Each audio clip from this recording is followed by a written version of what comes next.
फूलों से सजा हुआ है। इतनी विविधताएं हैं। ये विविधता हमारे लिए एक बहुत बड़ा हमारी विरासत है, बहुत बड़ा गौरव है।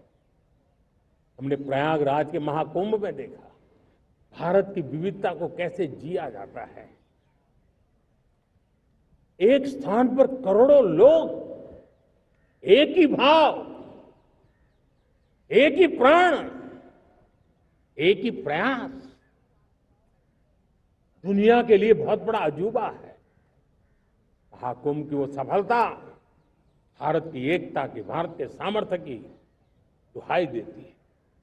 साथियों, हमारा देश भाषाओं की विविधता से बहुत ही भरा हुआ है, पुलकित है। और इसीलिए हमने मराठी, असमिया, बांग्ला, पाली, प्राकृत को क्लासिकल लैंग्वेज का दर्जा दिया है। और मेरा मत है, हमारी भाषाएं जितनी विकसित होगी, हमारी सभी भाषाएं जितनी समृद्ध होगी, हमारे नॉलेज के सिस्टम को भी उतना ही बल मिलने वाला है। और हमारी वो ताकत है, आज जब डेटा का जमाना है ना, तो ये ताकत दुनिया के लिए भी बड़ी ताकत बन सकती है। इतना सामर्थ्य हमारी लैंग्वेज में। हमें हमारी सभी भाषाओं पर गर्व होना चाहिए। हमारी सभी भाषाओं के विकास के लिए हर किसी ने बनते हुए प्रयास करना चाहिए। साथियों, पांडुलिपि में हमारे ज्ञान के भंडार पड़े हैं, लेकिन उसके प्रति उदासीनता रही है।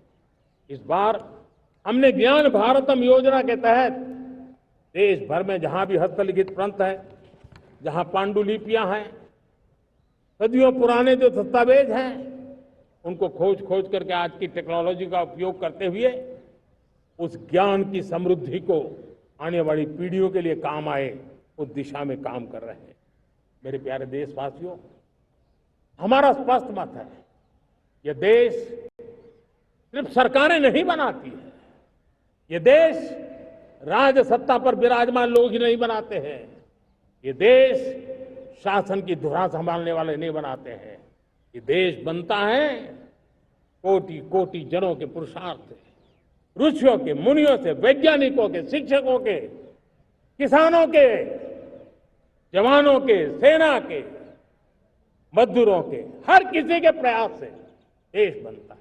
हर किसी का योगदान होता है, व्यक्ति का भी होता है, संस्था का भी होता है। आज मैं बहुत गर्व के साथ एक बात का जिक्र करना चाहता हूं। आज से 100 साल पहले एक संगठन का जन्म हुआ, राष्ट्रीय स्वयंसेवक संघ। 100 साल की राष्ट्र की सेवा एक बहुत ही गौरवपूर्ण स्वर्णिम पृष्ठ है। व्यक्ति निर्माण से राष्ट्र निर्माण के संकल्प को लेकर के 100 साल तक मां भारती का कल्याण का लक्ष्य लेकर के लक्षावधि स्वयंसेवकों ने मातृभूमि के कल्याण के लिए अपना जीवन समर्पित किया है। सेवा, समर्पण, संगठन और अप्रतिम अनुशासन, ये जिसकी पहचान रही है, ऐसा राष्ट्रीय स्वयंसेवक संघ दुनिया का ये सबसे बड़ा एनजीओ है। एक प्रकार से 100 साल का उसका समर्पण का इतिहास है।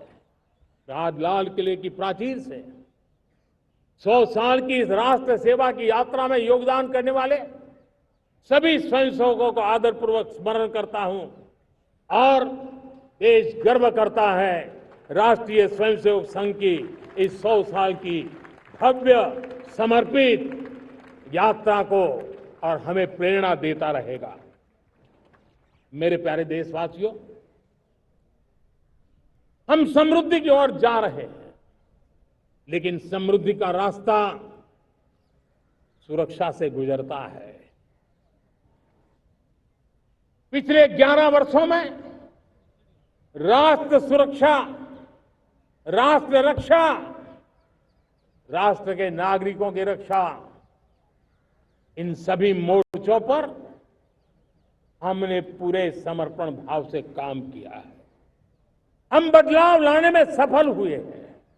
यह देश जानता है कि हमारे देश का बहुत बड़ा जनजातीय क्षेत्र नक्सलवाद की चपेट में, माओवाद की चपेट में पिछले कई दशकों से लहूलुहान हो चुका था। सबसे ज्यादा नुकसान मेरे आदिवासी परिवारों को हुआ। आदिवासी माताओं बहनों ने अपने सपने के होनहार बच्चों को खो दिया। नौजवान बेटे गलत रास्ते पर खींच लिए गए, भटकाए गए, उनकी जीवन को तबाह कर दिया गया। हमने फौलादी हाथ से काम लिया। एक समय था कभी 125 से ज्यादा जिलों में नक्सलवाद अपनी जड़ें जमा चुका था। माओवाद की चंगुल में हमारे जनजातीय क्षेत्र, हमारे जनजातीय नौजवान फंसे हुए थे। और आज 125 जिलों में से कम होते होते हम 20 पर ले आए हैं। उन जनजातीय समाज की सबसे बड़ी हमने सेवा की है। और आप देखिए, एक जमाना था जब बस्तर को याद करते ही माओवाद, नक्सलवाद, बम बंदूक की आवाज सुनाई देती थी। उसी बस्तर में माओवाद नक्सल से मुक्त होने के बाद जब बस्तर के नौजवान ओलंपिक करते हैं, हजारों नौजवान भारत माता की जय बोल करके खेल के मैदान में उतरते हैं, पूरा वातावरण उत्साह से भर जाता है। ये बदलाव देश देख रहा है। जो क्षेत्र कभी रेड कॉरिडोर के रूप में जाने जाते थे, वो आज विकास के ग्रीन कॉरिडोर बन रहे हैं। साथियों, हमारे लिए गर्व की बात है, भारत के नक्शे में जिन क्षेत्रों को लहूलुहान कर दिया गया था, लाल रंग से रंग दिया गया था, हमने वहां संविधान, कानून और विकास का तिरंगा फहरा दिया है। मेरे प्यारे देशवासियों, ये भगवान बिरसा मुंडा की 150वीं जयंती का अवसर है। तब इन जनजातीय क्षेत्रों को नक्सल से मुक्त कर करके, मेरे जनजातीय परिवार के नौजवानों की जिंदगी बचा करके हमने भगवान बिरसा मुंडा को एक सच्ची श्रद्धांजलि दी है।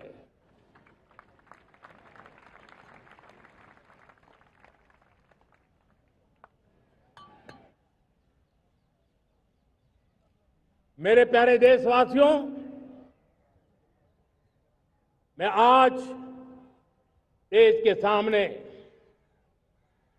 एक चिंता, एक चुनौती के संबंध में आगाह करना चाहता हूं। षड्यंत्र के तहत, सोची समझी साजिश के तहत देश की डेमोग्राफी को बदला जा रहा है। एक नए संकट के बीज बोए जा रहे हैं। और ये घुसपैठिए मेरे देश के नौजवानों की रोजी रोटी छीन रहे हैं। एक घुसपैठिए मेरे देश की बहन बेटियों को निशाना बना रहे हैं। ये बर्दाश्त नहीं होगा। ये घुसपैठिए भोले भाले आदिवासियों को भ्रमित करके उनकी जमीनों पर कब्जा कर रहे हैं। ये देश सहन नहीं करेगा। और इसलिए मेरे प्यारे देशवासियों, जब डेमोग्राफी परिवर्तन होता है, सीमावर्ती क्षेत्रों में डेमोग्राफी में परिवर्तन होता है, तब राष्ट्रीय सुरक्षा के लिए संकट पैदा होता है। देश की एकता, अखंडता और प्रगति के लिए ये संकट पैदा, सामाजिक तनाव के बीज बो देता है। और कोई देश अपना देश घुसपैठियों के हवाले नहीं कर सकता है। दुनिया का कोई देश नहीं कर सकता है, तो हम भारत को कैसे कर सकते हैं? हमारे पूर्वजों ने त्याग और बलिदान से आजादी पाई है, हमें स्वतंत्र भारत दिया है। उन महापुरुषों के प्रति हमारा कर्तव्य है कि हम हमारे देश में ऐसी हरकतों को स्वीकार न करें। उनकी सच्ची श्रद्धांजलि होगी। और इसलिए मैं आज लाल किले की प्राचीर से कहना चाहता हूं, हमने एक हाई पावर्ड डेमोग्राफी मिशन शुरू करने का निर्णय किया है। ये मिशन, इस मिशन के द्वारा ये जो भीषण संकट नजर आ रहा है, भारत पे मंडरा रहा है जो संकट है, उसको निपटाने के लिए तय समय में सुविचारित सुनिश्चित रूप से अपने कार्य को करेगा। उस दिशा में हम आगे बढ़ रहे हैं। मेरे प्यारे देशवासियों, कल जन्माष्टमी का पावन पर्व है। भगवान श्री कृष्ण का जन्मोत्सव देश में मनाया जाता है। साथियों, जब मुझे भगवान श्री कृष्ण याद आते हैं तो हम देख रहे हैं कि पूरे विश्व में आज युद्ध के तौर तरीके बदल रहे हैं। हमने देखा है कि भारत युद्ध के हर नए तौर तरीकों को निपटने में समृद्ध है। हमने ऑपरेशन सिंदूर में दिखा दिया है